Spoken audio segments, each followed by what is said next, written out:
Let's go ahead and call the meeting to order, please. This is the City of Canton Council meeting, April the 20th, 2017. If you would, please stand and join me in the Pledge of Allegiance and remain standing for the invocation. I pledge allegiance to the flag of the United States of America and to the republic for which it stands, one nation, under God, indivisible, with liberty and justice for all. Mr. Russ? Dear Lord, please help us here in the Canton City Council to make decisions that are fair and equitable to all of our citizens, including ourselves. Conserving and using the revenues of this city may sometimes appear to be only for the benefit of a few. May that never be the case, and help us to always be transparent in presenting the facts why self-interest is never the motive.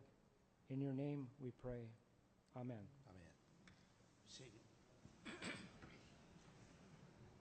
I'd like to welcome our guests and visitors tonight, and we do have some special guests.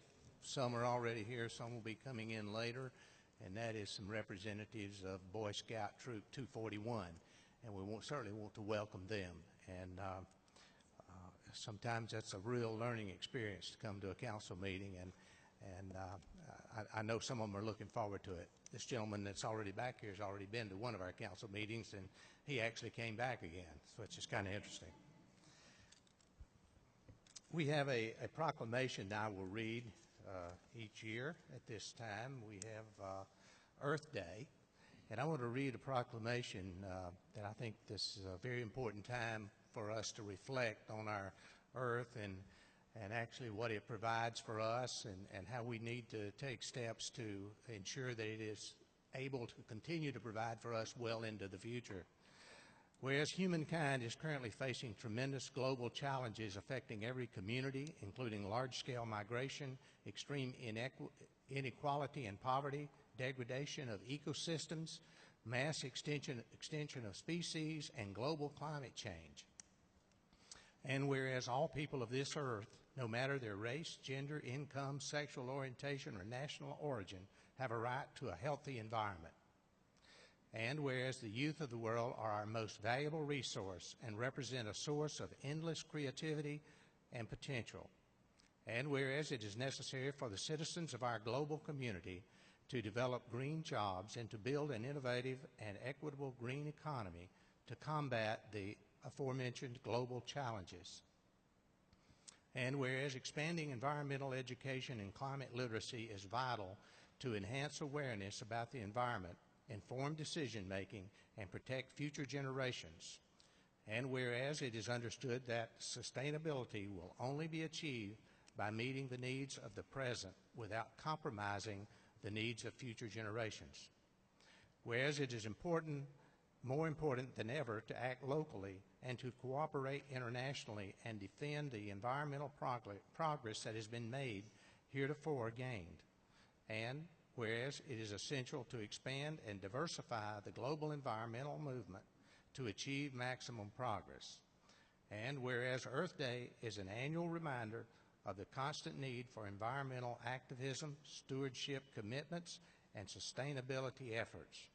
Now, therefore, I, Gene Hobgood, Mayor of the City of Canton, have the distinct honor of proclaiming April the 22nd as Earth Day throughout Canton and encourage all of its citizens, businesses, and institutions to use Earth Day to celebrate the Earth and promote environmental and climate literacy. Okay. I don't think there's anyone here to receive this tonight, so we will move on with the agenda. Are there any public service announcements? Ms. McGrew? I have one or two.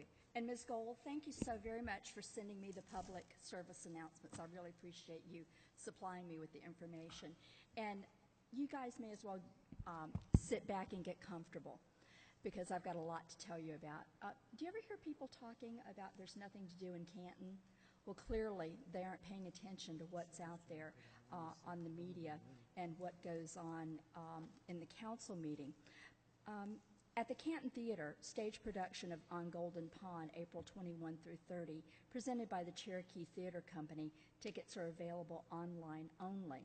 Gone with the Wind, 1939 in high-def Blu-ray, will be shown on May 6th at 2 p.m. and 7 p.m. Tickets are $10 and available at the box office. Cherokee County Historical Society temporary exhibit at the History Museum, Doughboys and the Home Front, the Great War in Cherokee County, continues through April. Derby Day, which is the biggest party in Canton all year long, and it's the biggest fundraiser for the Cherokee County Historical Society, is May 6th. I believe it starts at 3 p.m., and you can go to rockbarn.org for more information and to buy tickets. Cherokee County Arts Center Board of Education Middle School show is going on now through April 20th, which is today. The high school art show begins April 26th and goes through March 4th. May 20 to 21, Canton Festival of the Arts. And this is the major fundraiser for the Cherokee County Arts Council. That's in Brown Park, right out here. And it's Saturday and Sunday, 10 to 5 both days. And for more information, you can go to CherokeeArts.org. Canton Main Street will celebrate Cinco de Mayo at First Friday on May 5th from 6 to 9 p.m. in downtown Canton. First Friday is a monthly block party featuring live music, food, retail vendors, classic cars, and a good time for everybody. April 25, Anna Crawford Children's Center annual fundraiser in Cannon Park. Williamson Brothers Barbecue from 10 to 2. You can eat lunch on site or take it to go. April 28th, y'all need a break? April 28th is March of Dimes Walk and Run Cookout with kids' activities at Etowah Park. Queenie's, a southern restaurant and bar, is now open in downtown Canton on Main Street. East Main Cafe is now open where Cup Up Coffee Shop used to be, right inside the Audio Intersection building. April 28th at 10 a.m. is ribbon cutting for Steep Tea Room on North Street. And they're going to be open this Saturday from 10 to 2 or 10 to 4, I think. Tea house, sandwiches, scones. It's going to be very, very good. April 29th through 30th is Barbecue and Brews. It's a barbecue and brew festival, judging barbecue at Etowah River Park.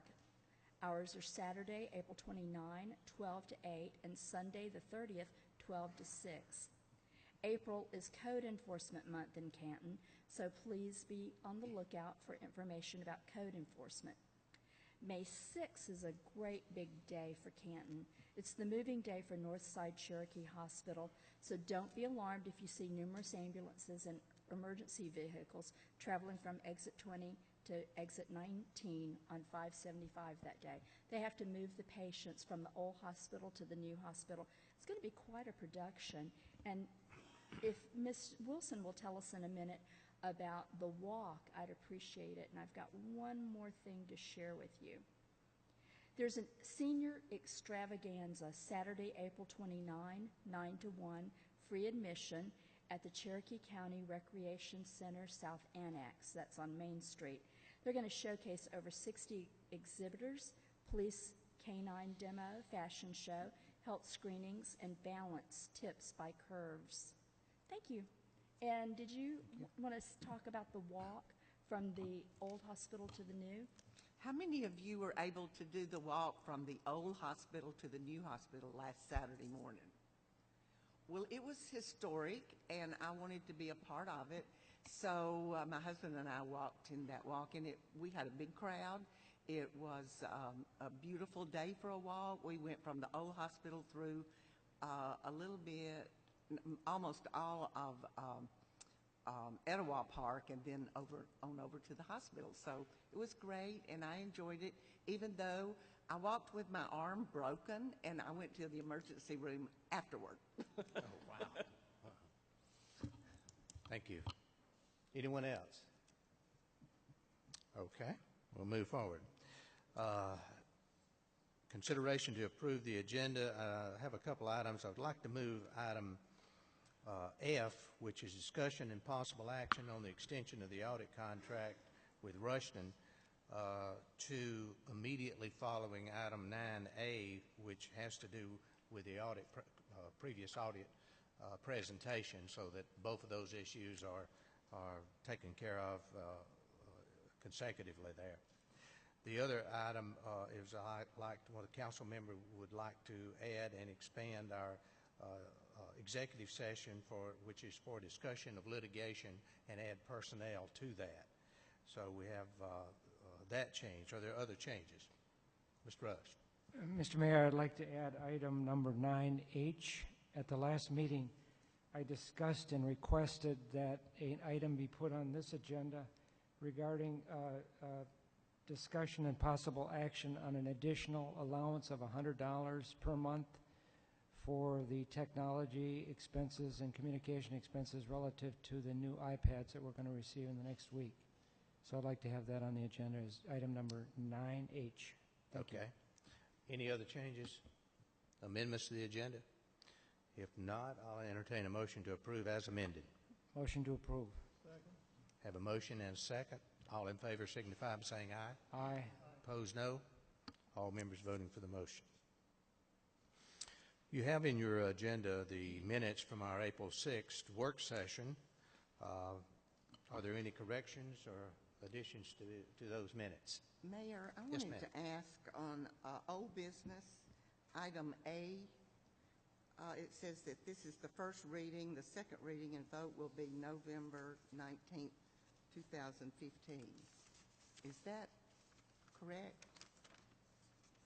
Hang on, let me find that. Hold on a minute.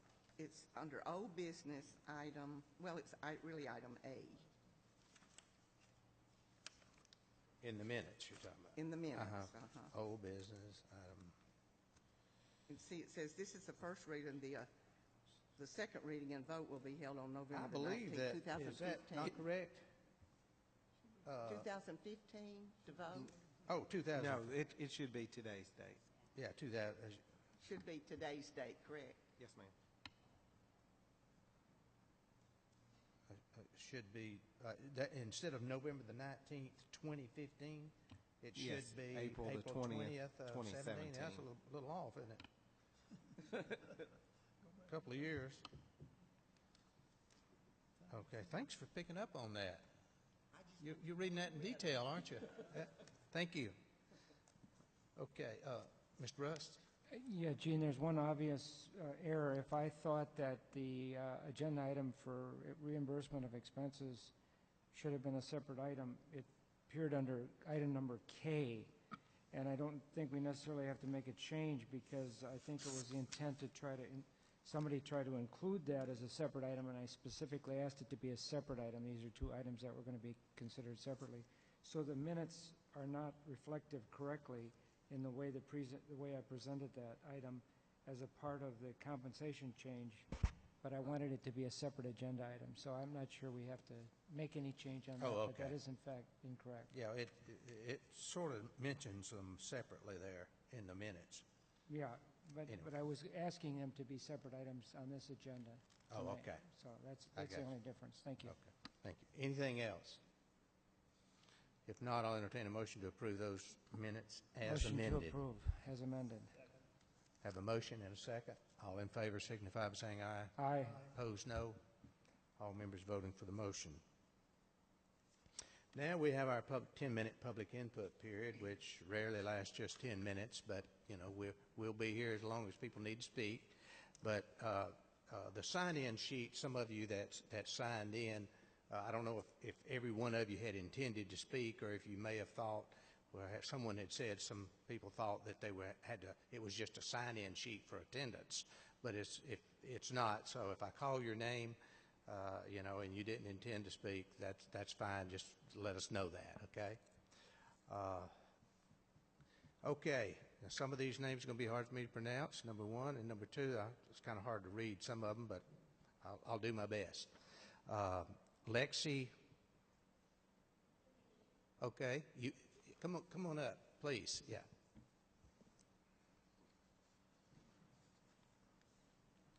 Yeah, and state your name again, your last name. Lenation. Okay, good. That's what it looks like too. Yeah. Thank you. Good evening, ladies and gentlemen. Get as close as you can to that, if you don't mind, Good because evening, we're. ladies and Yeah. gentlemen. It has been approximately 1 year since I've moved to Canton, And I love, Not that close, maybe, I guess. I don't know. Maybe. love this city. Was that us? Yeah, it's not working right. I'm vertically challenged. I'm sorry. Okay.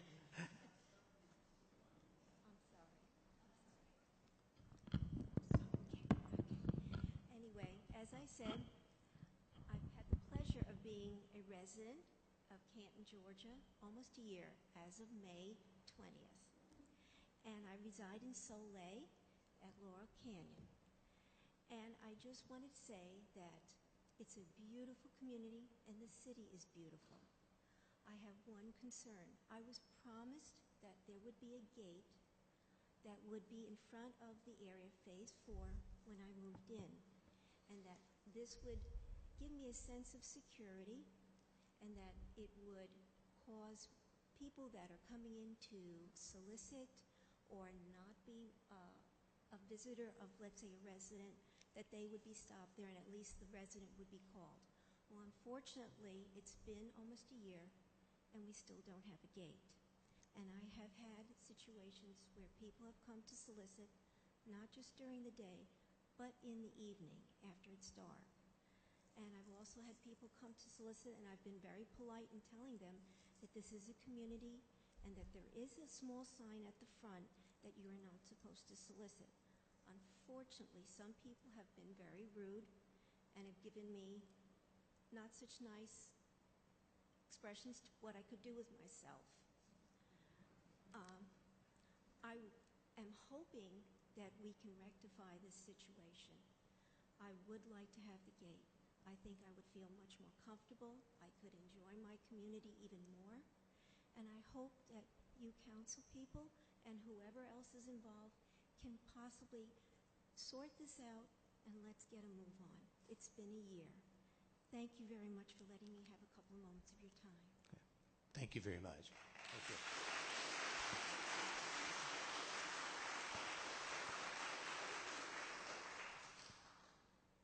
I think we may still have to turn that volume up a little bit. Can you do that? I mean, it's still a little bit on the low side. Okay, let's move on. Linda Best.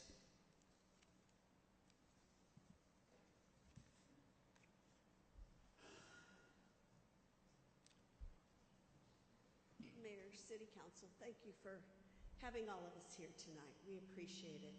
And I'm the opposite. I talk really loud, so I'll step Well, please back a do. little bit. Please talk loud, please. I'm not here to talk about myself. I've been out talking to all the neighbors that live out there. And these are some of the faces. But I'm going to talk about the people that aren't here tonight, that can't talk for themselves. The first story is about a widow I heard about recently.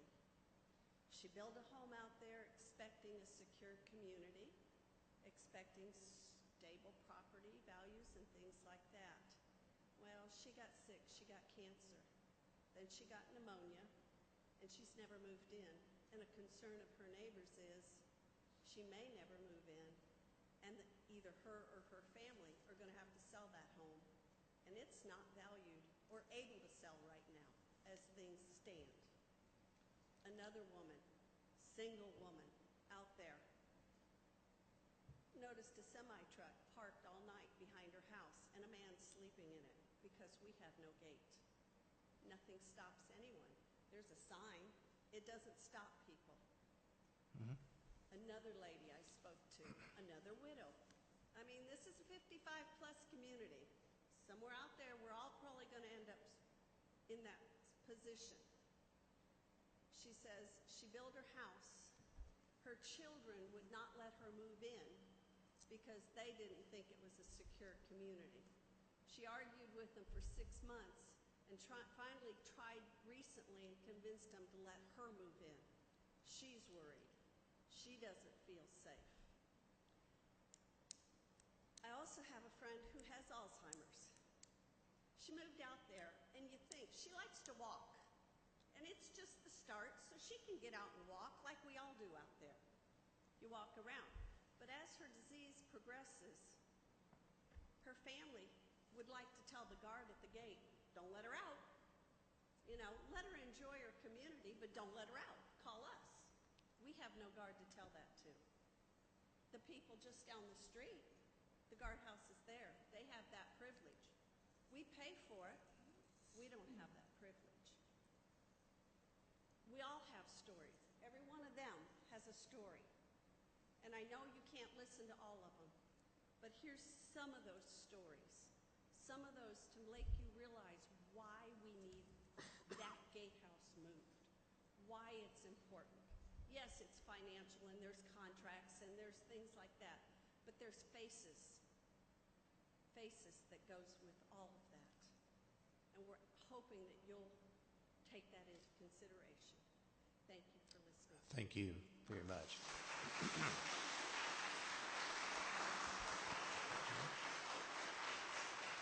Ron Best. Okay. Karen Randall.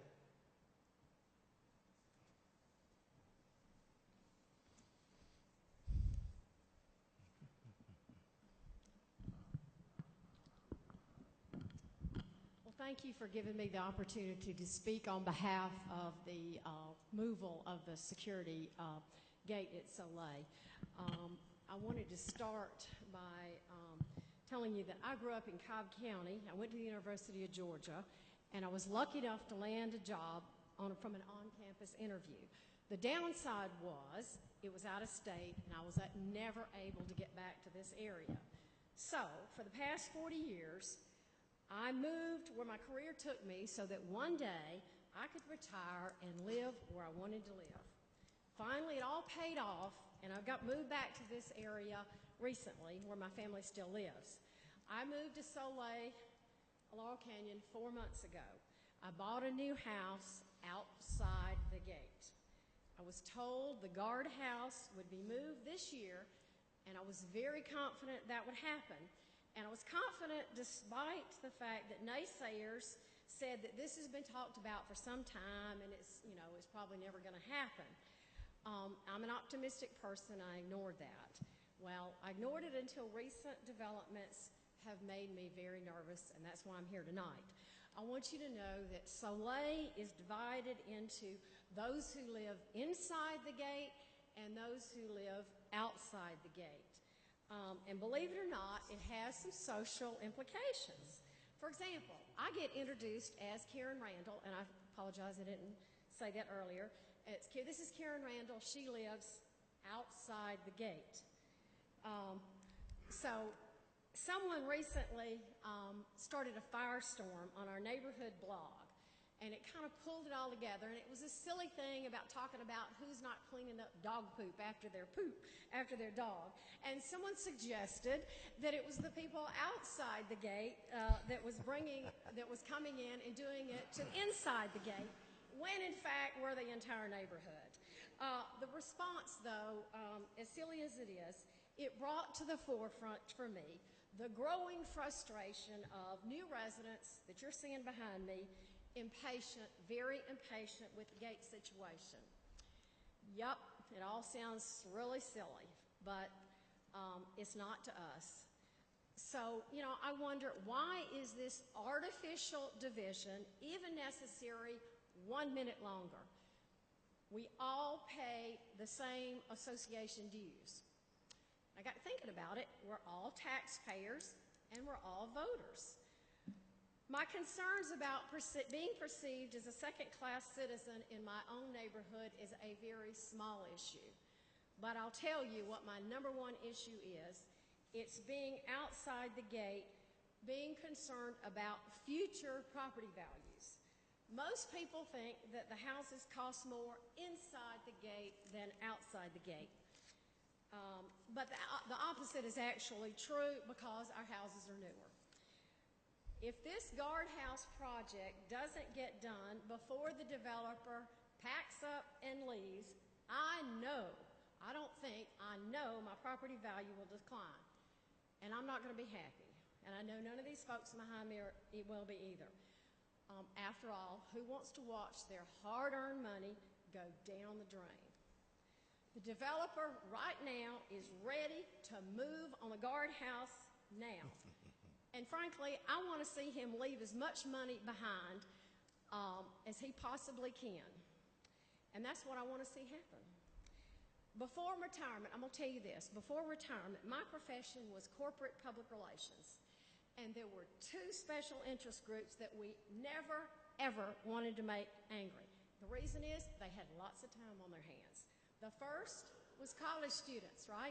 And the second was senior citizens. And now I'm on the other side. So I would suggest to you that please figure out a way to get this done before it's too late. And I will say, I'm gonna summarize with three words. Let us in. Thank you.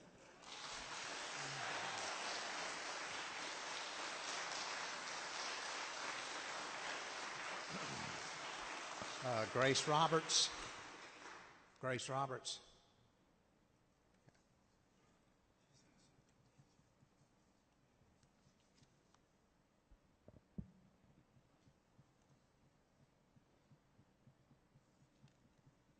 I think I need a... Pull it down if you can. That thing won't stay anywhere, Thank unfortunately. you. Good evening.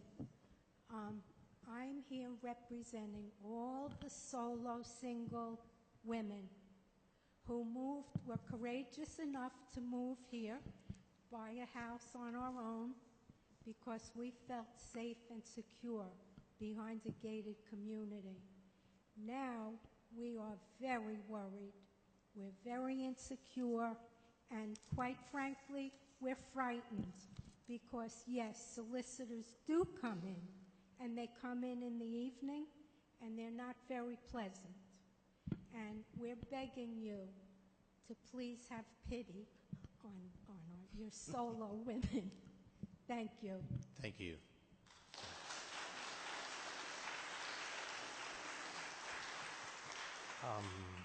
Karen Dorm? Oh, I'm not sure. Sorry.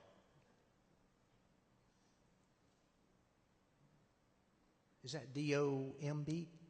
Oh, okay. It's Karen Dahm. Okay. Good. I also am a resident of Soleil. I've been there about 5 months now. I'd like to reinforce a lot of what you've already heard, but as a woman living by myself, one of the main reasons that I moved out here from DeKalb County was for a safer environment. I did not feel safe in Dunwoody, of all places. And not having that gate is a major concern to me. Living by myself, I also am deaf in one ear and have a hearing problem in the other ear. So it's very upsetting when I start hearing weird noises at night. And for a while there were strange people walking up and down my street. And believe me, the day that I closed on the house, I put in the burglar alarm system, but I still want that gate out there. It's affecting me emotionally. I'm not sleeping well, and it will affect our property values. I'd like to see y'all move on that and get it approved. Thank you. Thank you.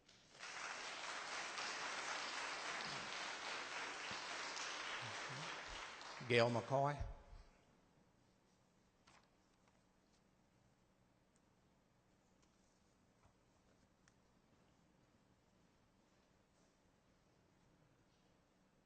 Hi. Good evening. Thank you for giving us this opportunity to come tonight. Could I just take a moment and ask my Soleil friends to stand up? There's a lot of us here.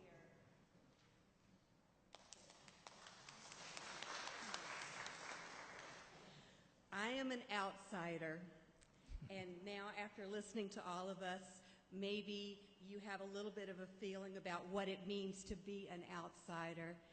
If you live inside the gate, you have a clicker. A bar raises, you drive your car in.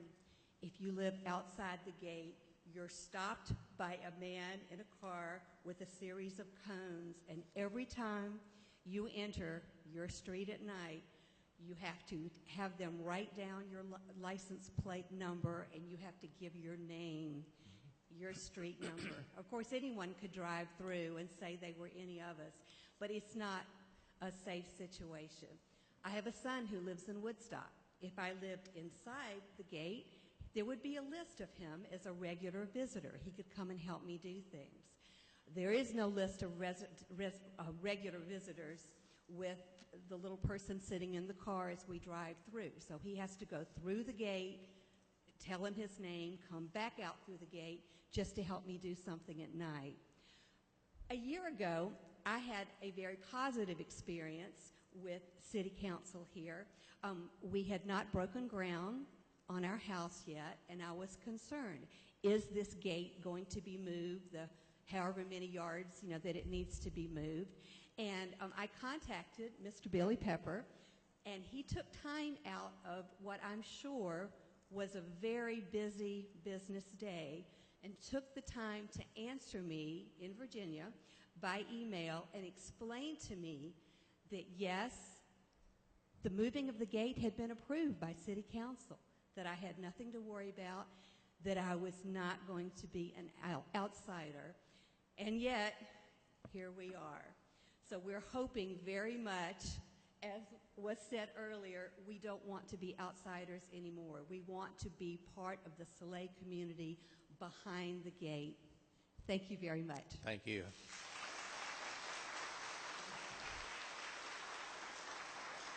Ray DeLuca.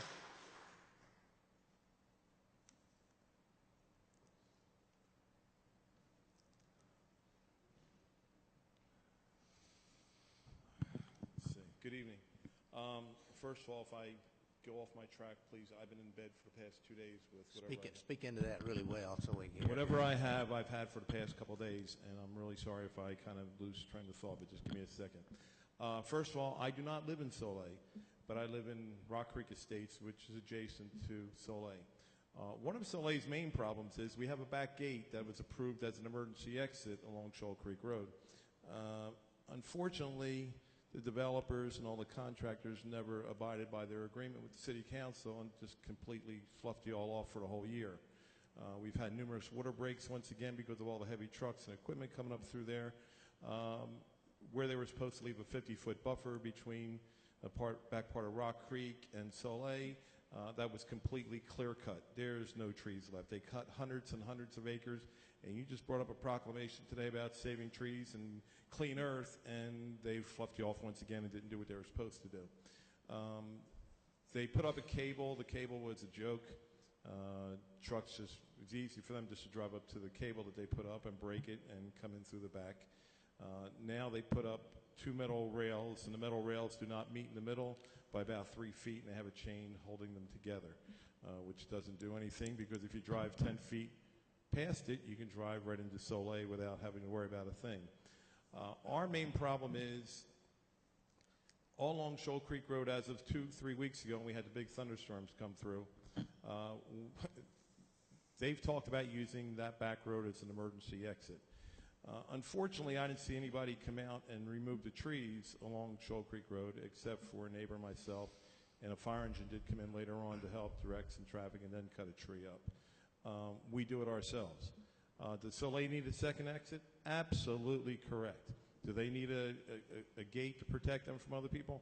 Absolutely correct. But right now, nothing is being done on the back end, nothing is being done on the front end, and they want to use Shoal Creek Road as a means to get in and out of that in an emergency. Our roads are as bad as anybody else's. If you've done Shoal Creek Road when it snows or there's ice, you do not get up and down that road. You are in just as much as everything else.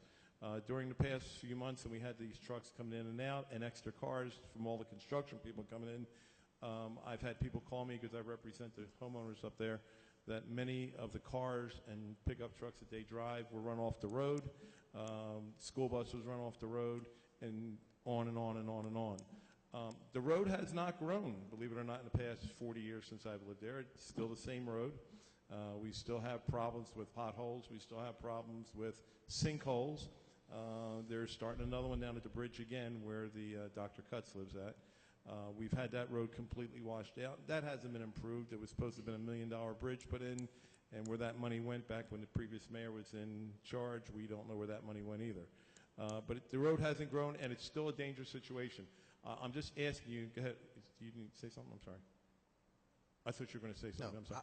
I'll wait till you What get we're through. looking at is we ask you, please take care of Soleil, give them a second exit, but not on the Shoal Creek Road.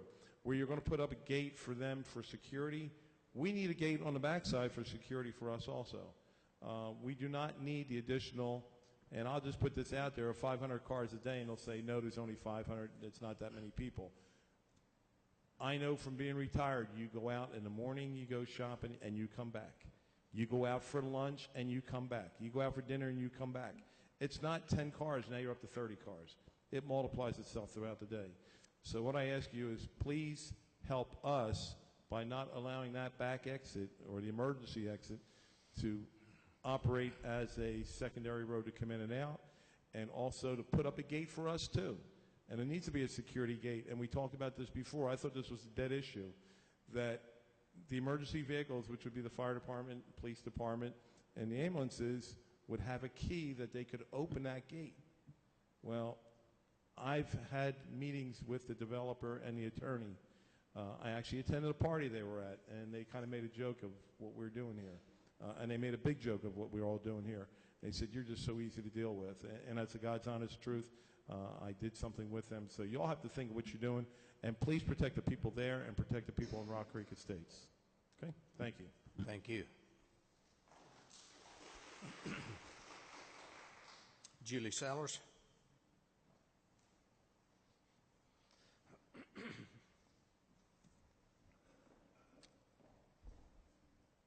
Good evening, Mr. Mayor, council members. I'm Julie Sellers, and I am here on behalf of Lifestyle at Laurel Canyon, SEC, the developer. And I just wanted to briefly introduce myself. My parents moved to Canton in the early 2000s. I'm a native Floridian. I didn't have the opportunity to live here. I was working at the time. But I've seen the change and the growth that you all have experienced in your city. And during the last 10 years, my client has been an integral part of creating Laurel Canyon and Soleil into the community that it has become today. And I think that everyone here would agree that it is a showcase, it is a beautiful community, and certainly a special place that is part of the city. I want to just touch on a few things that have occurred recently and also looking back over the history. Over the last 10 years, they have not only built homes, they have built relationships, they have built the community, and I hope that they have built trust, because at every turn in the road, they have gone above and beyond what the requirements are. They have devoted time, money, resources to answering yes, we'll do this. I wanted to give you all an update. I'm sure some of you know, but you might not all be aware of what's going on right now. We are ahead of construction schedule by a minimum of 2 weeks for the enhanced amenities. This is over $1 million that is being put into the amenity space. We have been improving the emergency exit area onto Honeydew because of people kind of going around. So that's being improved to prevent traffic from going around and accessing. When you look at the value of these homes and you look at the amenities of the Laurel Canyon community at a large, and you compare that to other similarly situated communities, this is a showcase in Canton, and it is a great value. We implore you, and I'm here tonight for one purpose, and that purpose is to reiterate and let you know our desire is not to be in court. I might get my hourly fee paid, and that's great, but the only people that are benefiting from the current situation may be the attorneys. And I would disagree with that, because I don't like cases where I think that there is a resolution. So what I would implore you to do is to please not just hear from my client's perspective, but from the residents that you've heard from tonight who have expected and who have requested the permit to be issued for the gate and guardhouse relocation. It's a nationally recognized place to live, and we're in it for the long haul. Just to make sure that everybody doesn't have the expectation that my client is going anywhere anytime soon. In 2015, they sold 52 homes. We've got over 300 lots currently available. We want to continue building. We want to continue developing, and we want to continue creating the community that we've spent a lot of hard work, time, and effort in creating over the last 10 years. I know there may be other issues that are on your minds, and those are certainly issues that we can discuss at a later date, but I would request that you give serious consideration to where we are today and the request that has been made for the last several months to release the permit to allow us to move forward so that we can continue creating this community. I'm just going to end, and I'm not here. It's a little bit different for me because this is public comment, and so I'm not here asking you to approve an application. I'm not asking you to grant a variance or any of the things that in my normal day-to-day job I do, but what I am asking you to do is please partner with us to move Laurel Canyon, Soleil, and the city of Canton forward. Thank you. Thank you.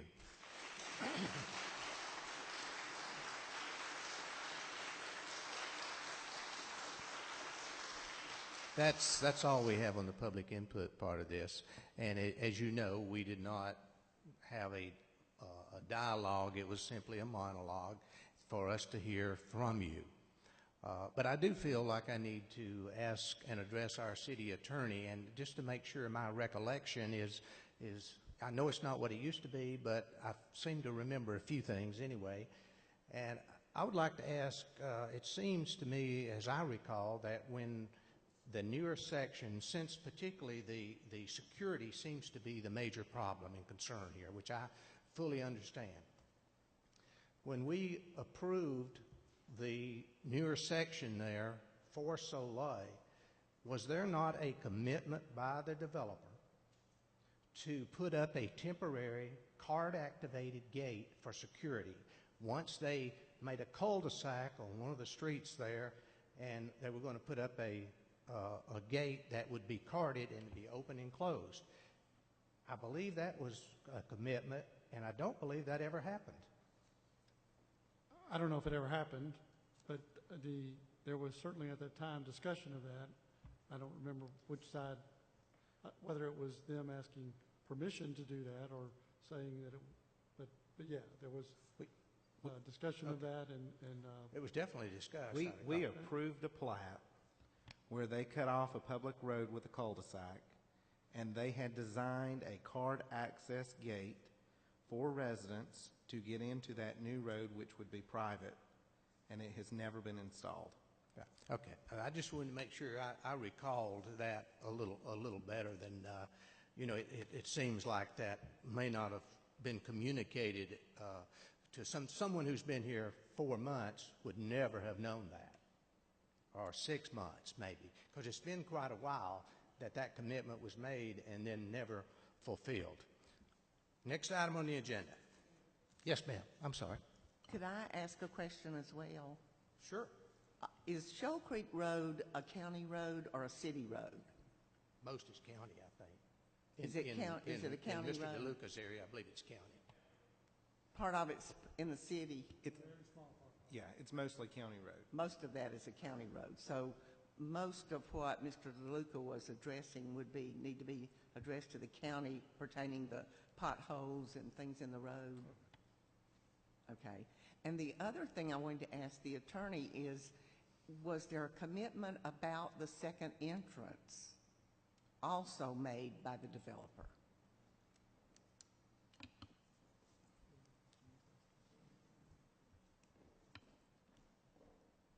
As far as the second entrance, just to be clear, we've requested permits to be issued for both the gate and guardhouse relocation as well as the second entrance, and we don't have permits that have been issued for either.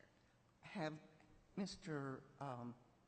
Mr. Patton, have the site plans been received by the city? Site plans have not been approved? So the holdup seems to be that the developer hasn't submitted appropriate site plans. Is that correct? Well, unfortunately, we're in a situation now that since there is pending litigation, we as a council cannot really get into the adjudication of this issue tonight and attempt to resolve this problem totally tonight. I mean, and I'm not sure, there's a lot of information that didn't get communicated to people and some that may not be correct that did get communicated. So, I don't think there's anyone on this council who doesn't want to resolve this issue and move things forward. I really don't. We want to move forward. But it's a two-way street, and we intend to do what we need to do to make that happen. We'll do the best we can, and I'm sure it'll get worked out hopefully sooner than later. I'm sure it will. Thank you. Okay. Anyone else here? Okay. Next item on the agenda. The consent agenda, there are 4 items on the agenda. I will pull any of those items off that you want pulled off if you want further discussion on them, but I will read those. Item A, approval of the street closure for Reinhardt's September the 16th 5K race. Item B, approval of rental car tax budget amendment that we spoke about at the last meeting. Item C, approval of the general fund budget amendment that we also discussed. Item D, approval of proposed soil erosion, sedimentation, and pollution control ordinance, which is simply an update to our recent, code section. Are there any of those that you want to pull off? If not, I'll entertain a motion to approve our consent agenda as presented. So moved. Have a motion and a second. Those in favor signify by saying aye. Aye. Opposed, no. All members voting for the motion.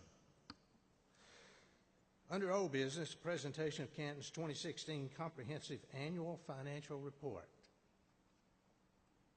Our CFO, Mr. Ingram.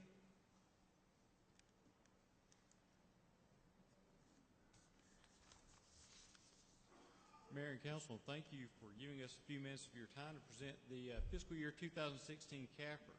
Here with us tonight we have Clay Pilgrim, which is an audit partner with Rushton & Company, to present it.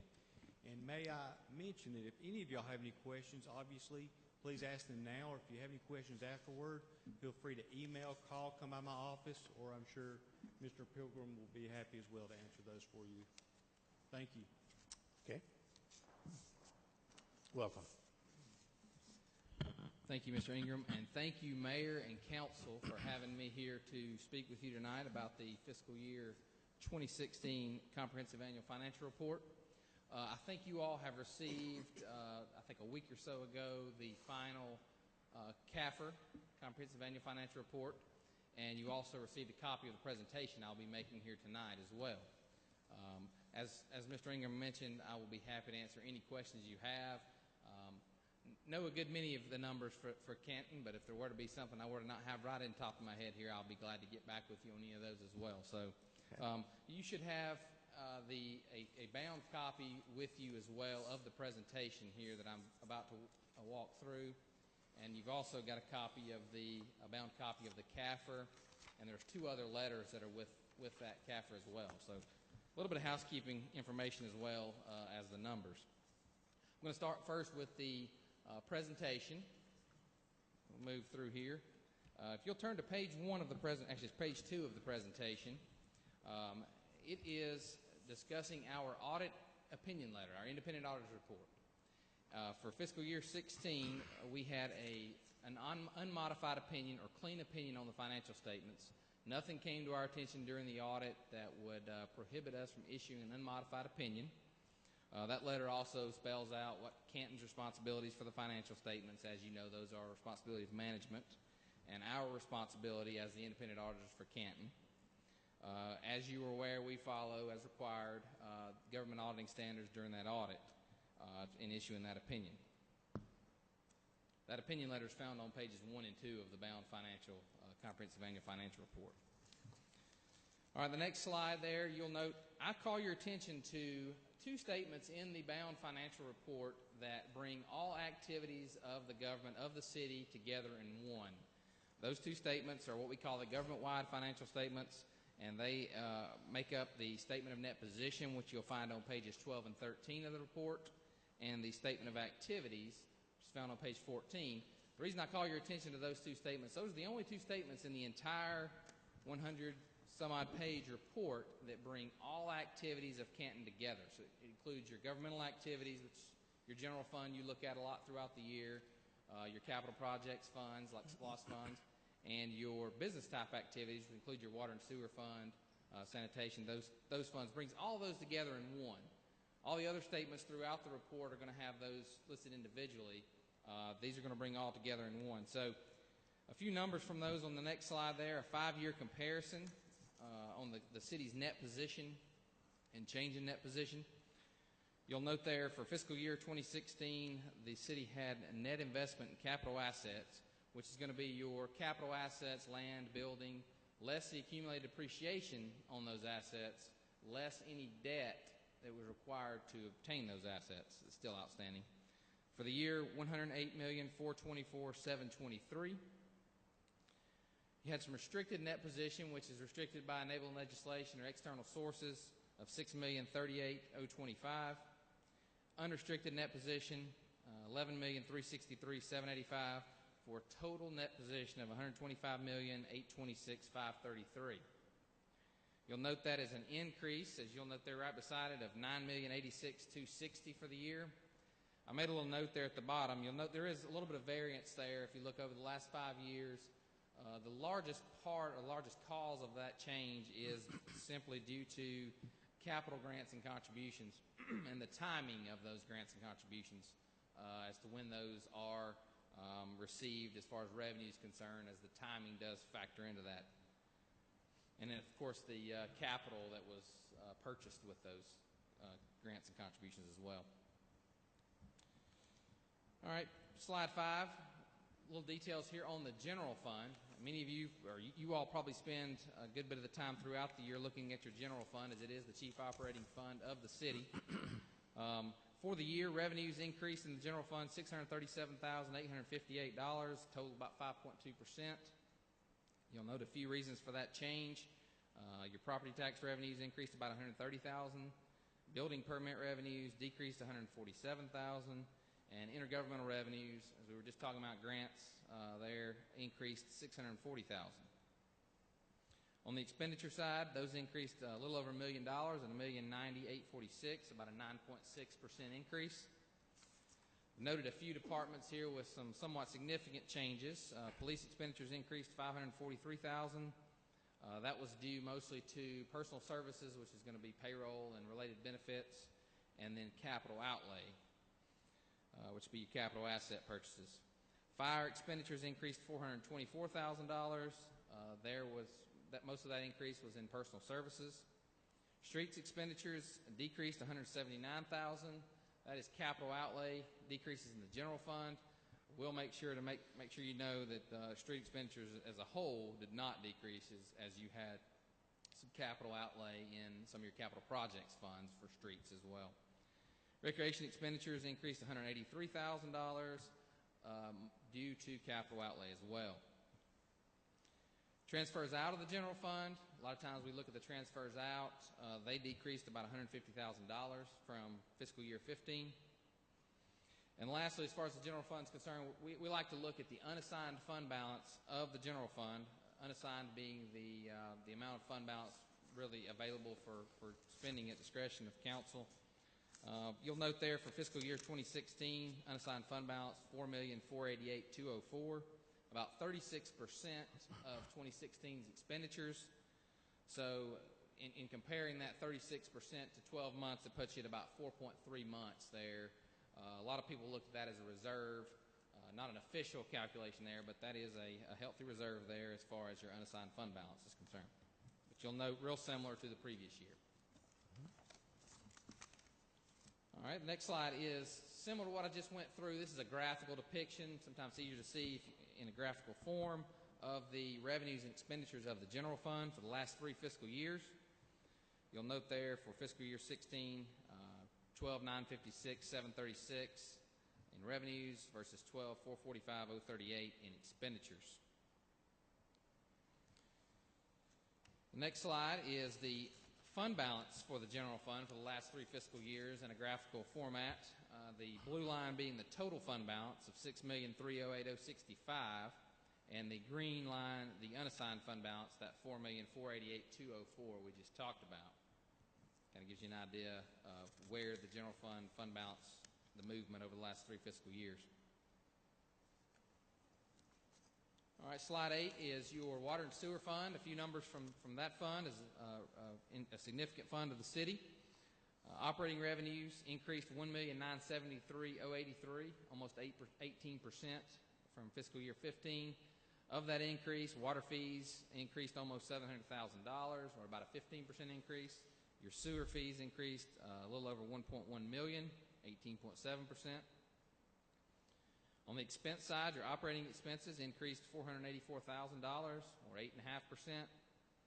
That was made up of mostly just the cost of sales and services, $422,000, and you did have a depreciation expense increase of $61,000 from fiscal year 15 for the depreciation of your capital assets. Interest expense. In comparing interest expense, of course, as debt decreases, your interest expense will decrease along with that. You'll note there, fiscal year 16's interest expense, $249,613 versus $343,636 in fiscal year 15. As far as your equity in the water and sewer fund, the unrestricted net position for fiscal year 16, $4,648,772, a substantial increase from 2015 of $2,747,291. The next slide is another graphical depiction there of the water and sewer fund. Operating revenues and expenses also has the operating income, which of course is the net of the operating revenues less the operating expenses. Fiscal year 16, $13,017,954 operating revenues and $6,169,103 for operating expenses led to an operating income of $6,848,851. All right, the next 2 slides are some additional information, details on some other reports we are required, independent auditors reports we are required to, some testing we're required to perform based on governmental auditing standards. The first is our report on internal control, compliance, and other matters. It's found on pages 100 and 101 of the CAFR. This report is where we do our testing of internal control and compliance. As you'll note there, we had no material weaknesses we found in internal controls or in compliance as far as the City of Canton is concerned. We did have one significant deficiency related to segregation of duties, and there were no instances of material noncompliance with any grant agreements or state law noncompliance that we noted during our audit. The next letter is a letter that is what's required when the city expends more than the federal threshold, which that threshold just went from $500,000 to $750,000. If during a fiscal year the City of Canton expends more than that $750,000, we are required to perform additional, what we call single audit on compliance for those federal programs. Canton, even though it's additional work with a small additional fee, it is a good thing that we are having to perform that, because that means the City of Canton has received substantial or expended substantial federal dollars. So for fiscal year 16, we were required to perform the single audit. We noted no issues with compliance in regard to those federal programs during fiscal year 16, so we have no findings to report. And that letter is found on pages 102 and 103 of the bound financial report. Any questions on those numbers before I move on to some required communications I'm required to communicate to you all?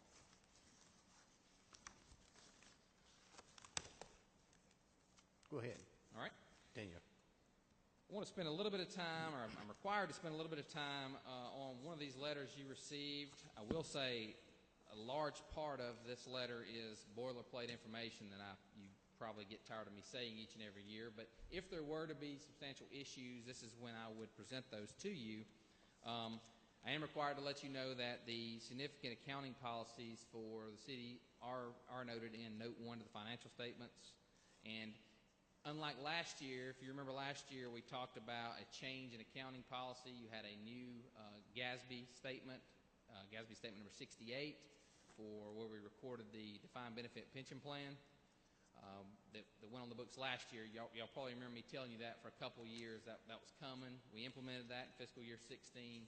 We assisted the city in getting that implemented. For fiscal year 16, there were no new accounting policies that were put in place. I apologize. That was fiscal year 15.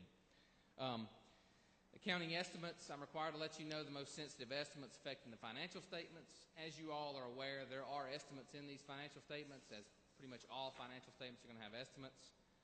We feel like the most sensitive estimates are the life expectancy of capital assets for depreciation and the allowance for doubtful accounts on your utility billing receivables and your property tax receivables.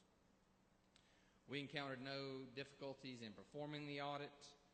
We do from time to time have adjustments or misstatements that require to be corrected, although very minimal at Canton, as your finance department does a great job in preparing financial information for us during the audit process.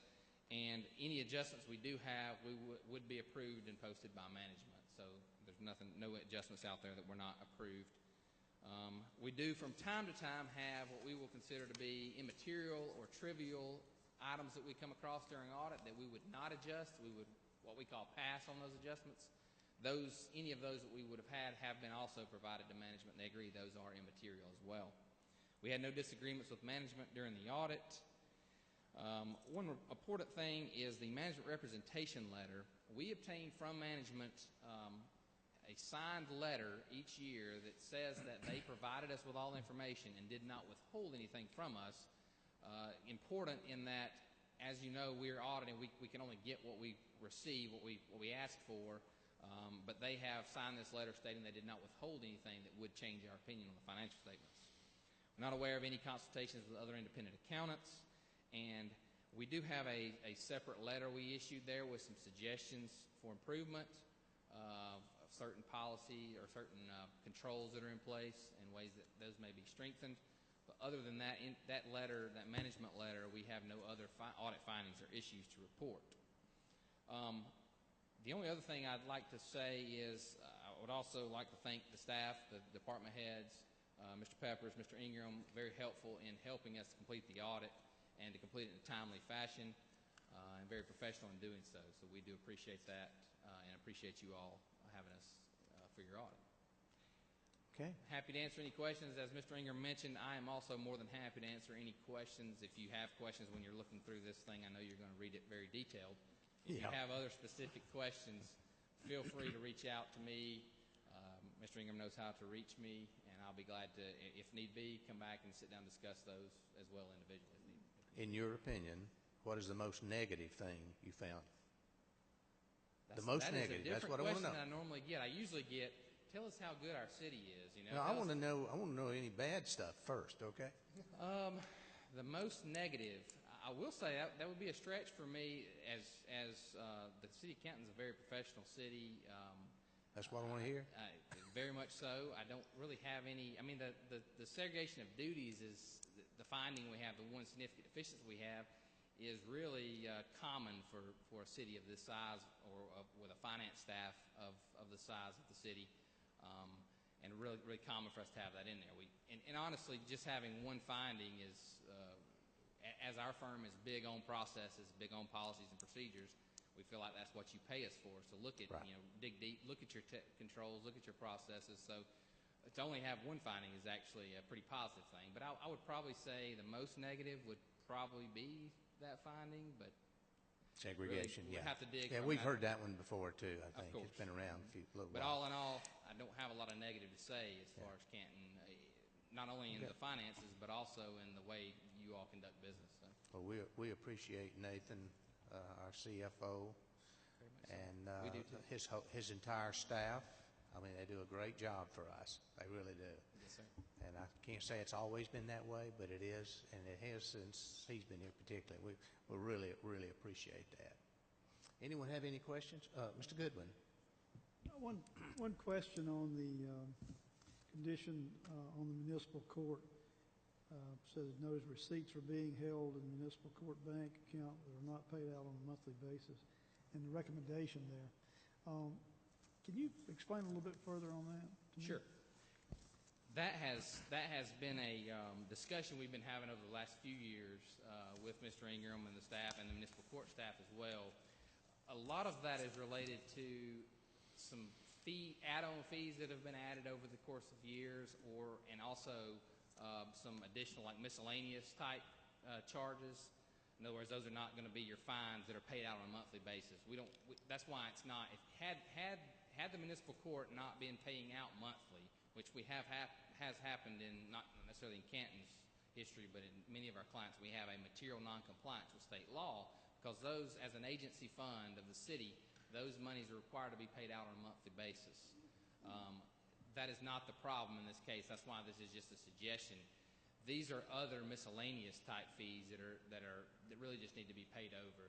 A lot of the reason they've not been paid over the general fund is a little bit of confusion as to in researching what those are and who those should be paid to. But I think we've about got our hand on getting those. They may have actually already been paid out since fiscal year up to this point. Thank you. Yes, sir. Anyone else? Thank you very much. Thank you.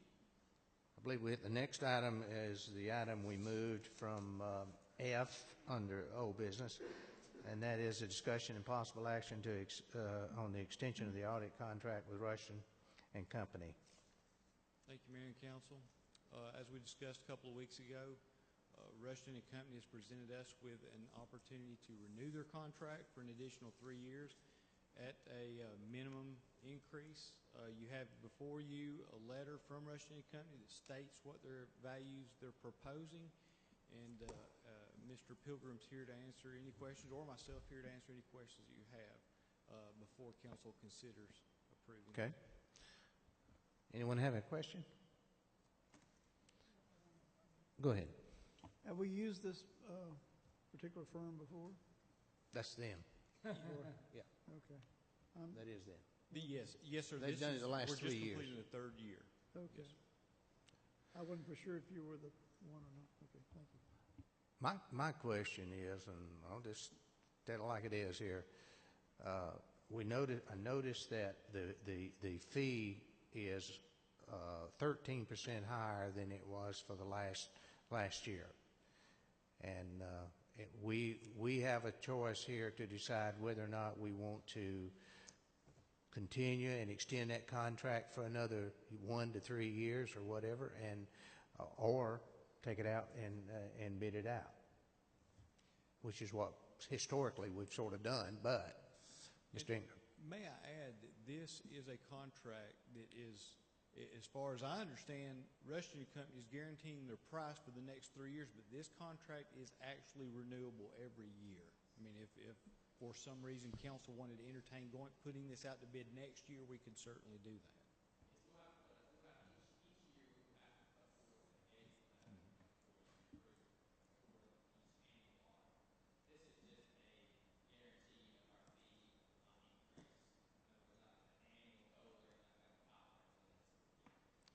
does everybody understand that? Okay, but the fee is 13% more for next year, right? 13% per year for the next 3 years. Not every year, but it's 13% over what it was this year. 4,500. Okay.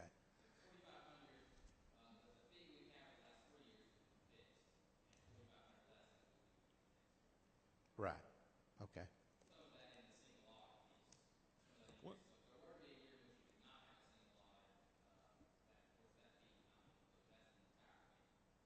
Okay. Anyone else have a question?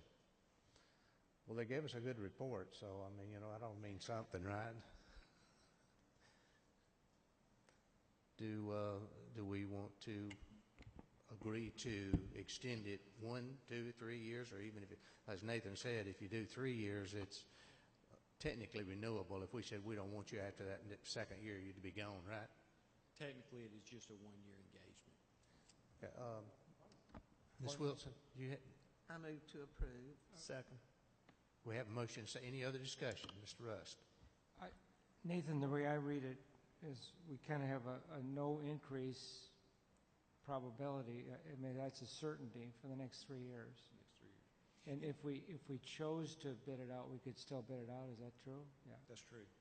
And I might add, because I was interested myself, I went back and added all the prior 3 years together plus the 3 proposed. If you even it out over 6 years, it actually amounted to about a 2 to 3% increase per year, which made me feel a little bit more comfortable with regard to Okay. inflation.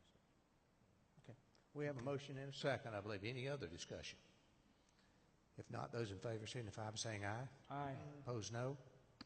All members voting for the motion. Thank you. Thank you, Mayor, Council. Okay. Okay, item D under old business, discussion and possible action, LMIG contract with Bartow Paving. Mr. McClure?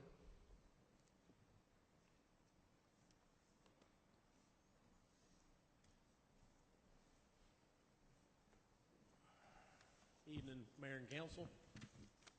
I really only have one item to kind of bring to your attention with this for discussion. Leave it open for questions that maybe anybody has.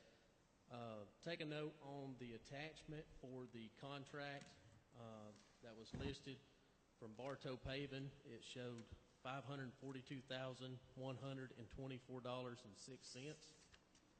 and is actually a typo error with a calculation, and it should read $542,123.36. Let's see.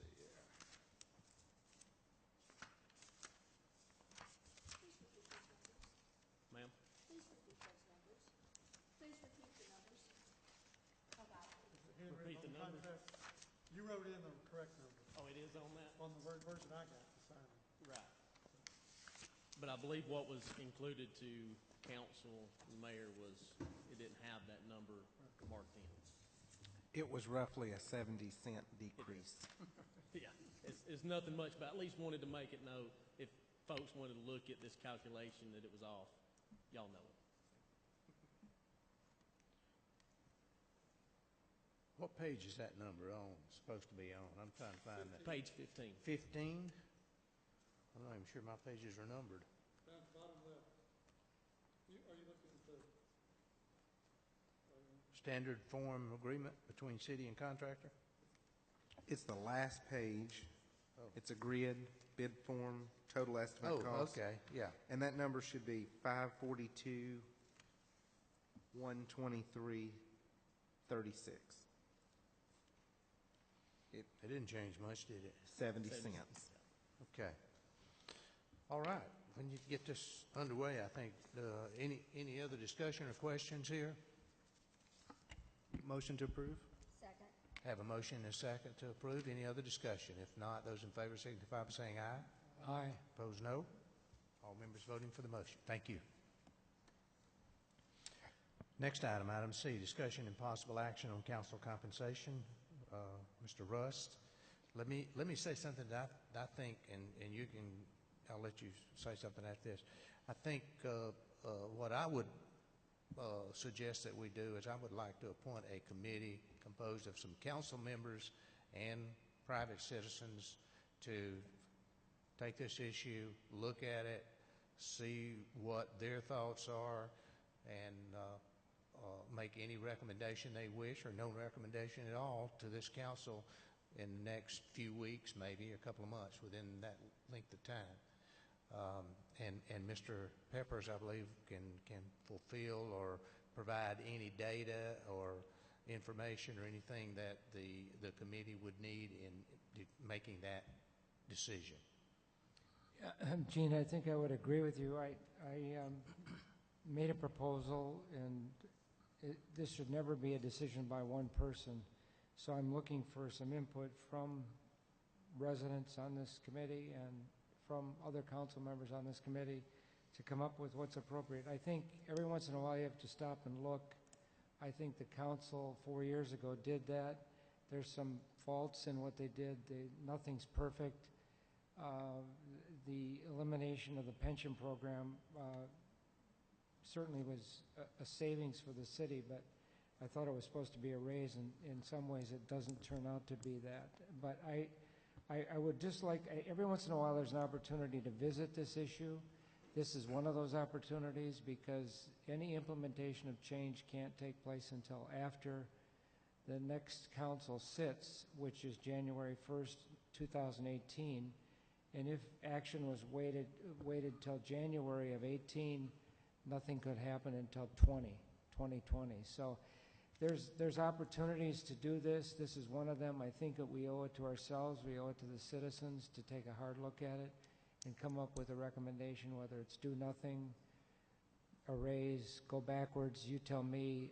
I think that's what we owe it to ourselves, and we owe it to the residents of Canton to take a look at this. And I would really welcome an opportunity to sit with residents and other council members on a committee to come back with a recommendation. Okay. Well, if there's no objection, and then of course you initiated the discussion here, I would like to ask you and Mr. Goodwin and Mr. Yon if y'all would serve in that capacity, along with a couple of citizens I spoke with about the possibility of meeting, and that would be Dennis Burnett and Sean Farilla. Both have agreed to serve on that committee and discuss it. And there's no time frame involved here. It doesn't have to be done next week or even next month, but I think it's something that deserves attention and deserves a little bit of study and to see where we are. And I think we have to understand that this is not just for this council. This is for the city and future councils as well. And hopefully, I've said this before, it shouldn't just be those. There's a lot of expenses that you do not recoup by the salary and that you get for serving. And there's not a one of us on this board that would probably walk away if the salary were removed. I don't think there's a one of us, and that's not the purpose of it. But it shouldn't be that someone, a younger person, a business person, who has to take away from their work and may not have the time nor be wealthy and retired or whatever, you shouldn't have to be that to serve on this council. You ought to be able. We should have anyone who wants to should be able to, and not. You're going to sacrifice. I can tell you, you're going to sacrifice some money. You're going to sacrifice a lot of time, which is, we know that, and you know that going in. But you shouldn't. We should really try to diminish some of that, lessen the sacrifice that has to be made on there, so that others who may want to participate are able to do so. At least make it more available to them. But anyway, so if we can do that, then we will move forward. Anything else on this issue? I just wanted to comment one. My goal, I think, from years ago when I first started, was to try to get a younger group of people to serve on council. And certainly you have to step forward to do that. But I think there's a lot of young people have all kinds of other time commitments with their families, with their kids, with kids' sports and events, and it's difficult for them to commit the time. But I think what we can't do is ask them to commit so much time and so much money out of their own pocket to contribute to the city when it's beyond what they will commit to, and then you lose them.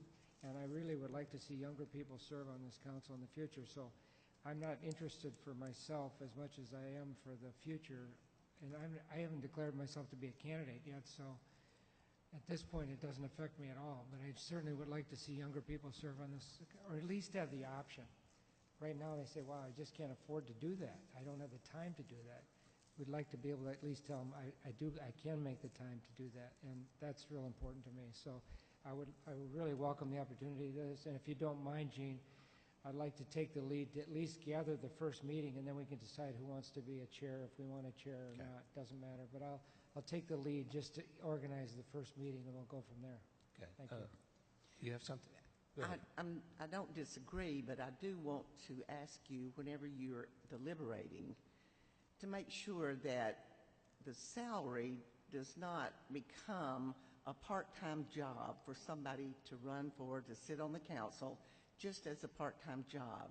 I see this as a public service that all of us as citizens should be willing to do. If we have the money to cover our expenses, I think that's well and good. But I ask you to please consider not making the salary something that would make people want to have it as a part-time job, to come to a couple of council meetings, and that's it. So please right now, remember it that. seems like in some cases it's almost a full-time job and part-time pay, by a long shot. But I totally agree with you. But I do think that it ought to be, we ought to try to lessen the sacrifice a little bit if we can. But go ahead. I just wanted to reflect on one thing. 4 years ago, when they took away a $2,100 per year salary, they also they raised that up to $8,000, but they took away a pension plan. And for a lot of years, the pension plan was extremely important as a compensation component to whether or not you served. For instance, $2,100 a year for 4 years equated to $3,100 a year in retirement the minute you step off the council after 4 years. So you have to look at the fact that pension was taken away. In my opinion, it actually amounted to a decrease in pay. So yes, they took away the pension, they increased the pay. It won't take long in retirement on a pension program to catch up and beat any compensation you would get from an $8,000 a year salary. So we have to look at the fact we may be one of the only groups that have served in public office in Canton that do not get a pension. I do want to remind you that it wasn't a pension. It was a retirement plan, and no retirement was drawn on until the council member left office. Oh, we understand that. We understand that. Yes. That was almost like if you were doing a good job and you got elected, then you were able to, after 4 years, to contribute to a retirement. If you didn't do a good job, you didn't get reelected and you didn't get very much retirement. So I don't want you to skew that. That was certainly not the intention of enriching anyone. It was simply to encourage but it was taken people away. to do the best job they could for the citizens in order for them to look at it. I was elected 4 years ago, and I do not have a retirement, do not have a pension, period. That's right. You had to serve 4 years before you were ever eligible. I will be serving 4 years in about 9 months, but no, okay. Thank you. Anyone else? Okay. All right. Moving along. Discussion and possible action on the contract for Hickory Log Creek Bridge painting. Mr. Octavian? At the last meeting, we had already received bids, but we didn't have a recommendation at the time. The engineer, Hazen and Sawyer, hadn't had a chance to review all the references, but they've done that. They've submitted a letter and recommending the low bidder of DACA Specialty Services out of Norcross to do the job. So you're happy with that low bid that we ended up with there? Yeah. Right. Yeah, we actually budgeted, I believe, around $90,000 for this project. Okay, Mr. Grant? And just also to confirm again that the low bid, Canton's responsibility, that would only be 25% of that. Correct. 78,000. Yeah, a little under 20. Okay, thank you. Motion to approve. We have a motion to approve. We have a second. Second. Any other discussion? If not, those in favor signify by saying aye. Aye. Opposed, no. All members voting for the motion. Thank you. Okay. Discussion and possible action on Town Mill Master Plan Amendment. Okay. Is there Mr. Patton? Go ahead. Yes, sir, Mr. Mayor, council members. In regards to this Town Mill Master Plan Amendment, the Planning Commission did recommend approval of the amendment with 9 conditions. If council wants me to, I'll read all 9 of those again as I did at the work session 2 weeks ago. Can you speed read? Won't take that long, but no, I'm just we kidding. did go through all of them at the work we session meeting. got them all. I don't wish that. If someone else does, they're certainly welcome to ask. Ms. McGrew? Thank you. I want to make sure that the residents in Town Mill have their concerns satisfied. And As far as I know, they have. I did receive an email from Mr. Huff today, and one of the people, Mr. Ziegler, that had spoken in opposition, did convey via email to Mr. Huff that he was satisfied with the proposal as submitted by Rosewood with the amendments and was okay with everything. That's the last bit of opposition that I was aware of. so there's been no other opposition, and that has been satisfied. Yes. Thank you. Ms. Wilson? I recommend approval with conditions. Okay. Second. We have a motion and a second. Any other discussion? Mr. I would, yeah, City Attorney. I think one thing that we would need to maybe train ourselves to start doing is we need to reference where the conditions are. And so the motion would be to approve with conditions set forth in the memo from Mr. Patton dated February 23rd, 2017. Correct, and there is an ordinance. Will the ordinance include them? Yes. Okay. That's what you meant to say, right? I meant to second exactly what you meant to say. Okay. Thank you. Any other discussion? Hold on a second. Okay. Well, they're in the ordinance, he said. Oh, okay.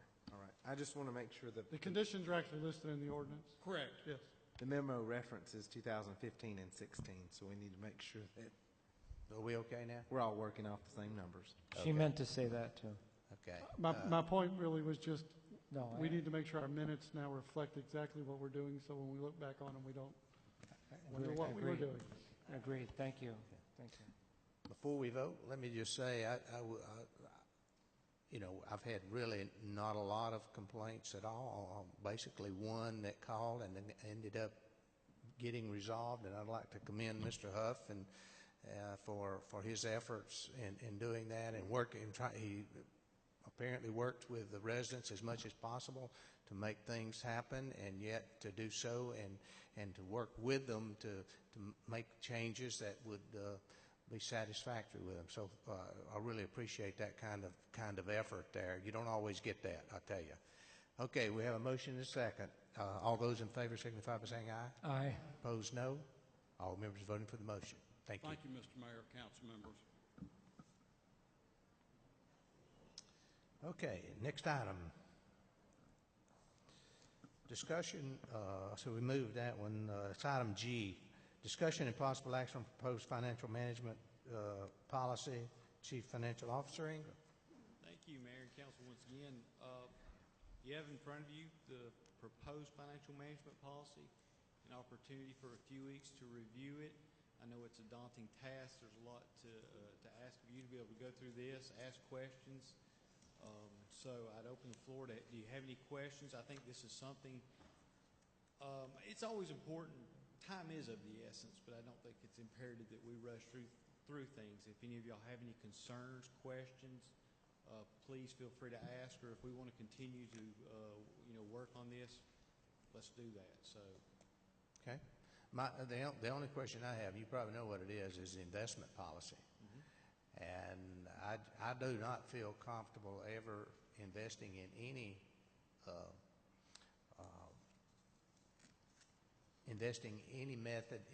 method that runs risk of losing principal amount. And I think that may be in there. You mentioned that, Mayor. First of all, Several times, probably. Yes. Let me mention that the investment policy is one of those policies that I did not change virtually at all. I understand. Brought that forward.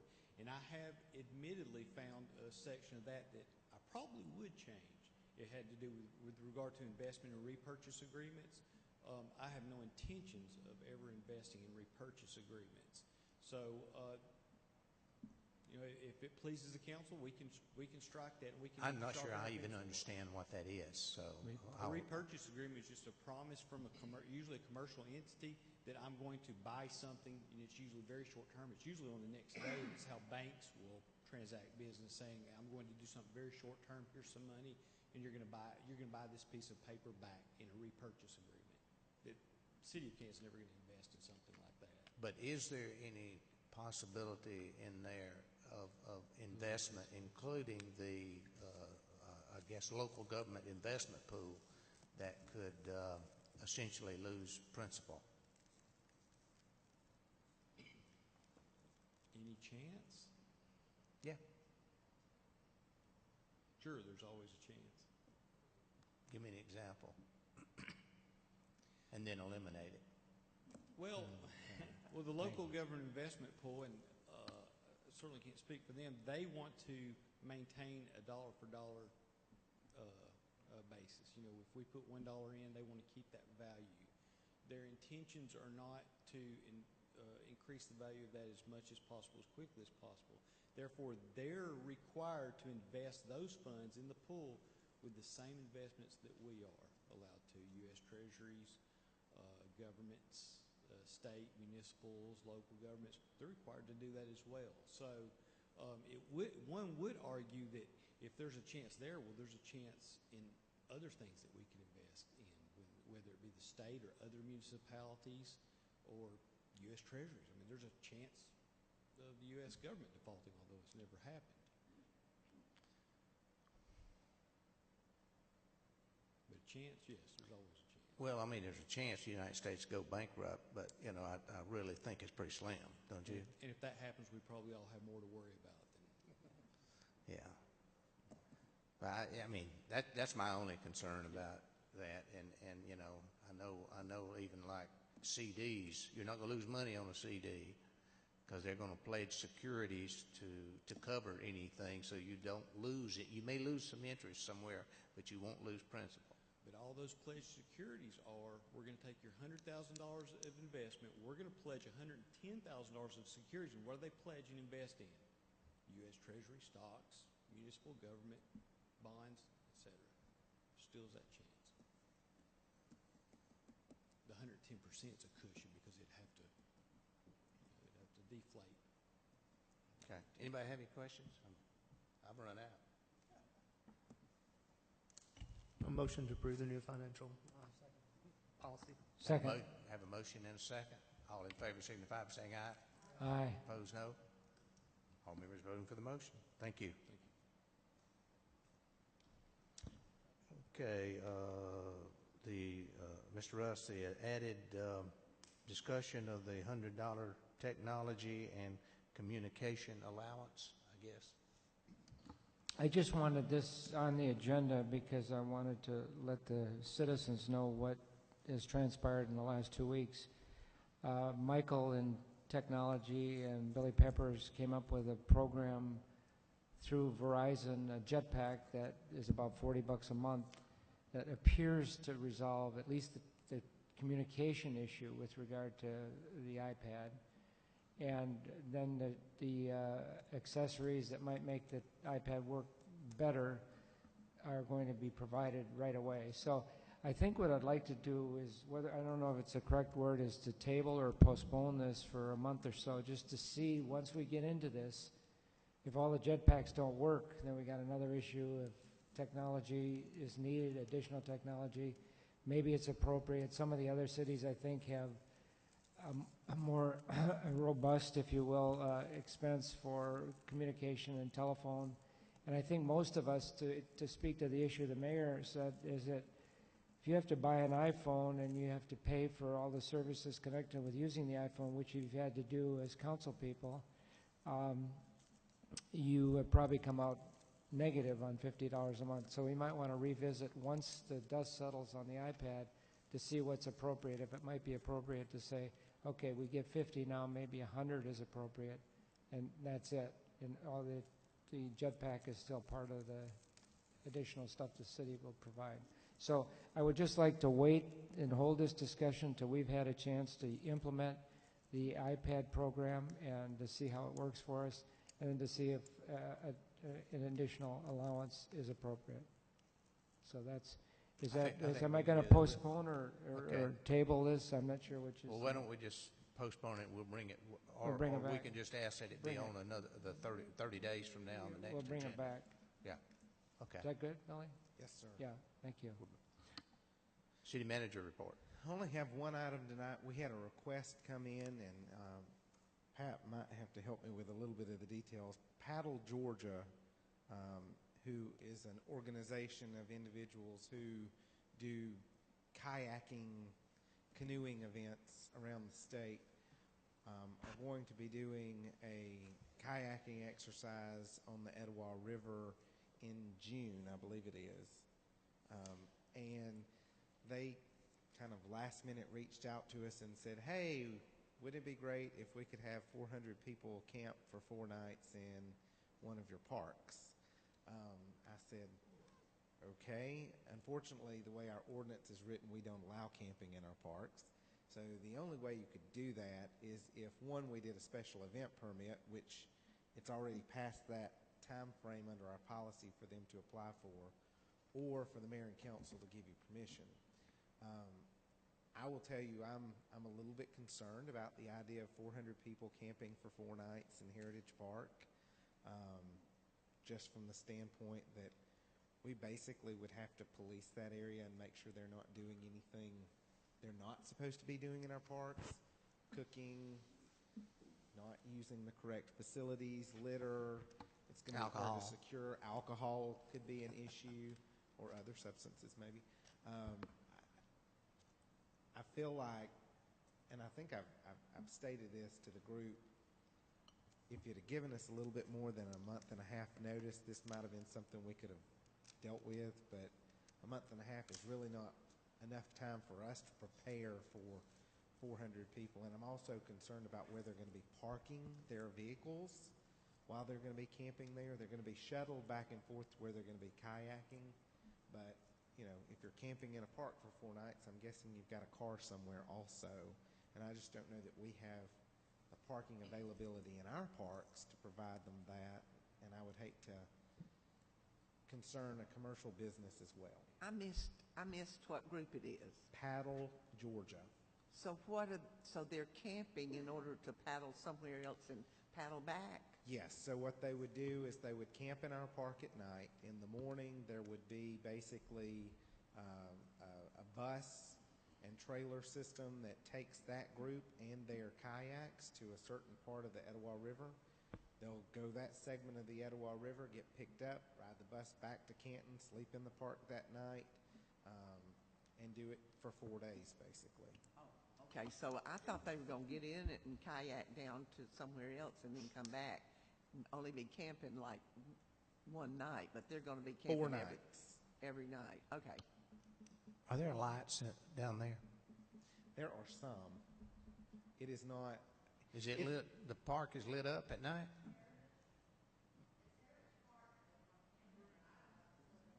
We got lights there. There are some lights.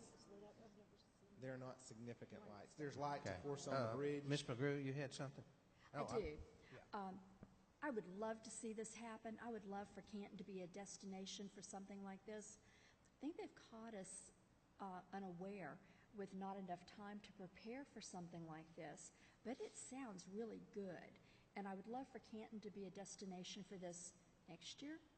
And I was wondering, what is Paddle, Georgia planning to do to prepare the park for this? Are they going to have the porta potties installed? Are they going to make the provisions? Are they going to find their own parking?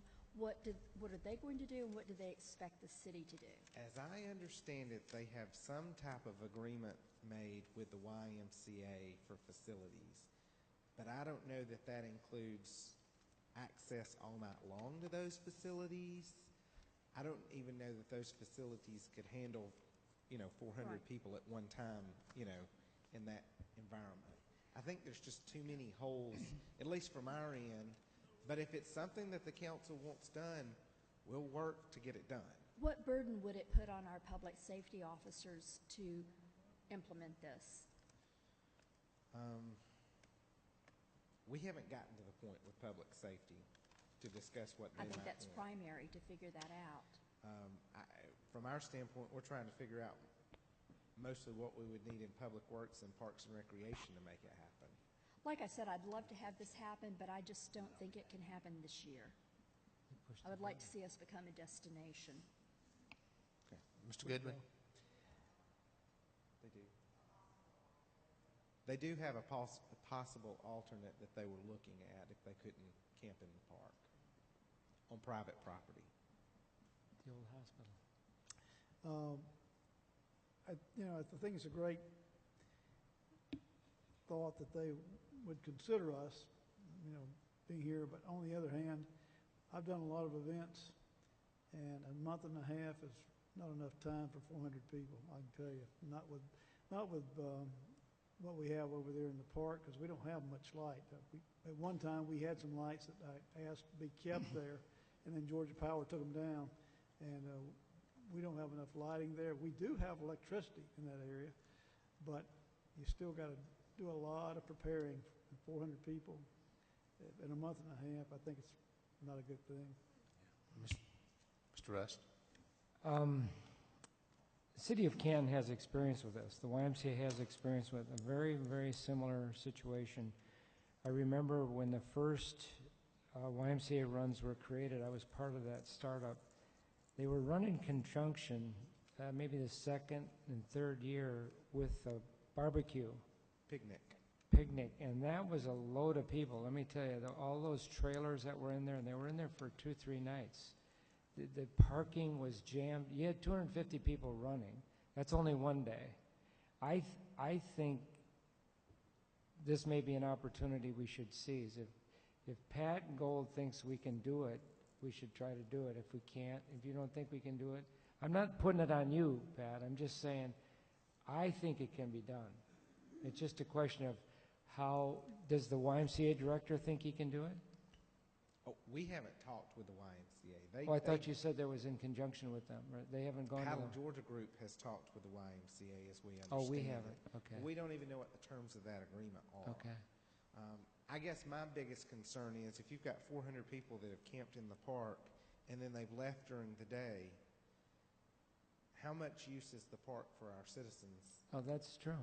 Absolutely true. I don't know what the campsite's going to be like when they're gone, Yeah. and who's going to keep security over that site. I don't think it's our responsibility to provide that additional security. This 400 sounds like a lot, but it really isn't. What we could do is we could turn around and say, here's some bullet points. If you want to be here, we can try to make it happen, but these are 10 items that you have to address, and we've got to get those answers in the next couple of days. Billy, could you meet with the director of the YMCA and find out what he knows and see before we say no? Sure. If you'd like, I'd go with you. I just, getting people on that Etowah River in kayaks with 400 people would be something. I don't know when else we'll get a chance to do that. There's a lot of people. It just highlights that river runs through it. They're going to That's our river, and let's make sure we get a lot of people on it. They're going to be on the river regardless. This is no, just, yeah, it's just they're a going to stopping be on the point. Etowah River regardless. They just got to figure Well, out it whether might to bring stay or some not. money to our commercial enterprises in Canton, Georgia. I went 4 nights. I don't know. I just think you can't be too worried about the number 400. First of all, if it rains, there won't be as many. There's a lot of things. You're not going to have a Woodstock here. You're going to have 400. That's a lot of kayaks, but you'd be surprised. Somebody's got this figured out. Let's see if we can make it work for the city of Canton, is my opinion. I tend to agree with Ms. McGrew that, it'd be great to have them here, but I think the logistics that are going to be necessary in such a short period of time is probably not going to make it work, at least reasonably. And I wonder how many times do you see 400 people camping and not a bonfire? I mean, where are you going to have your fires at down there? It's the roast summer. marshmallows or It's whatever the summer. it is they do. You got to have ice cubes because it's hot. I mean, they got to do something like that. They can't it just turns dark. They all go to bed. You got 400 people that young people generally, I suppose. They're not just going to crawl in that tent. They're going to want to do something else. What if we sit down and look at the options, and if we think we can get it accommodated, we would bring it back for action at the first meeting in May for y'all to look at. Let's do And it. if we can't do it, You we'll have let something know. else? Okay. Mr. Grant. I appreciate you offering that suggestion. However, I think with the short notice that we have been given here, I'd rather us pass on the opportunity this year and possibly meet with them after this event this year as far as next year. But I think that's a lot of your time invested in something that I just don't think that we should be pursuing this year. Anyone else? Does Sandy have something? Her light's on. Mr. Young? I think Pat wanted to say something. Oh, I'm sorry. I just wanted to mention that I did speak with the gentleman 2 or 3 times, and he did say he had an alternate plan. When he talked about the YMCA, he said they were willing to consider it. He didn't have an agreement with them. It was a tentative sort of discussion based on would we allow them to camp in the park. I, in the passing of a conversation, just mentioned a number of years ago when Heritage Park flooded and I watched porta-johns floating under the bridge. And, he was impressed by that. He didn't seem terribly disappointed if we weren't going to let him do it. He did say he understood, and then he followed up by saying, well, we were going to use the launch at Etowah River Park. They were going to use that for something, and would we allow them to do a cleanup along the side of the river? I don't think that they would be wanting to do a cleanup along the side of the river if they were really disappointed that they couldn't camp in Heritage Park. I just think it's short time period. And I would also be concerned about their belongings during the day when they weren't there. Okay, anyone else? Me. Oh, I'm sorry. Go ahead. I think the time frame is too short, but I would like to groom this project for next year. And talking about their belongings during the day, I think that would be totally their responsibility. We could not make any guarantees. They would have to hire security for that. To me, this is a perfect example of an event that should sit down with Canton Tourism and talk about bringing folks into the city and what we can do to help out with the event in the future. Is Lane Wood involved with this at all? I believe she does paddle, yes. She does paddle, but Yes. is she part of this event? I don't Okay. believe she's involved in the actual setting up of the locations and all that. There's a gentleman by the name of Joe Cook who's with the Coosa River Valley group. Well, let's not terminate the relationship with this group, and let's groom this for an event Absolutely. next year. I wouldn't be terribly concerned about the belongings during the day. A lot of these guys are pack and go. They're used to going from point to point, so tents fold up pretty small, sleeping bags. You're talking about a group that's going to pick it up and maybe take it with them or leave it on the buses. I wouldn't worry about that. I think there's facts we just don't know. We can't make judgments. We don't have the facts. Getting a little more facts would be helpful. And it sounds like we'll reach out to them and thank them for the opportunity and wish them to come back in the future. Thank you. That's all. Anyone I have. else? One more thing. Yes, ma'am. Mr. Peppers, would you give an update, please, on what's going on in Etowah River, the gravel, the Yes, part ma'am. just to the right when you first pull in by the amphitheater? Yes, ma'am. We do have several major events that are going to Etowah River Park in this year. Additionally, we are also working to move forward with trail construction headed out to our new parkland. So we're working with some contractors on trying to get some estimates on what that's going to be. In speaking with Mr. Hooper with Public Works, we had a large flat area to the right-hand side of the amphitheater that was unused, and we decided to gravel that small area so that it could be used during the special events this year for additional parking, with the expectation that that's where we would stage construction for the future trail expansion. It worked out well for us to go ahead and get it gravelled because it'll actually be used next weekend for Barbecue and Brews, the first weekend in June for Wing and Rock Fest, and then again in September for River Fest. The goal was that if we could keep as much of the event at the entrance of the park, that people could see the event going on, the better. And if we could keep the event and its vendors, and like for the barbecue event, if we can have the barbecuing on the gravel, That's better than having them on the asphalt and the possibility of leaks and things like that. So that's what we did in that particular area. Thank you. Yes, ma'am. Anyone else? Mr. Goodman. I was at that meeting down there, but one thing that someone brought to my attention, they went out and checked the size of that gravel lot, and they're concerned, and I've had a couple other people speak of it, is that they love it and they think it's a great place to have it, but they feel like a truck and a trailer really needs more space, I think, in lengthwise and maybe even widthwise in order to get it all pulled in there. That is where they're going to be doing the cooking, isn't it? What we determined with that lot was that right now, as you go into the park, you have basically that roundabout. We don't want any of the traffic jumping the curb, and we also don't want anybody coming from that new lot into the traffic circle because they're going to bring gravel with them. There is a gravel road that goes behind the amphitheater that connects into that new lot. And we basically laid it out as far as we could lay it out without getting into any of the storm area that's in that particular section. Thank you. You might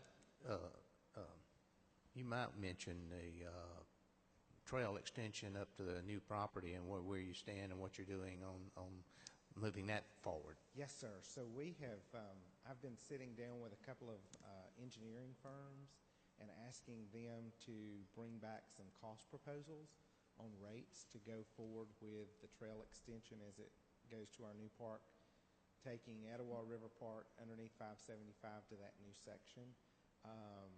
And we should have some ideas on cost to bring back to you in May so that we can move forward with that project.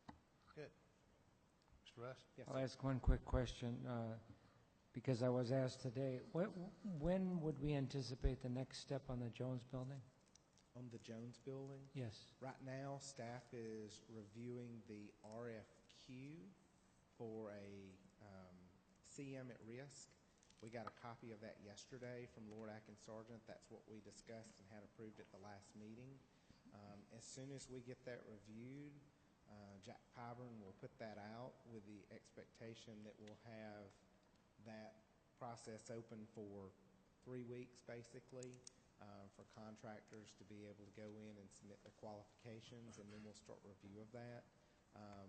We have a group that's coming next week to evaluate all the mechanical systems in the building. So as they're working on that and we're picking our CM at risk, we'll be able to, hopefully the 1st of June, start blowing out the building, so to speak. Thank you. Let's move along. Anyone else? Okay, if not, you're through there, right? Okay, if not, we'll entertain a motion to go into executive session for discussion of litigation and personnel. Motion to adjourn to executive session. Motion and a second. All in favor signify by saying aye. Opposed, no. All members voting the motion. We will not be coming back out for any votes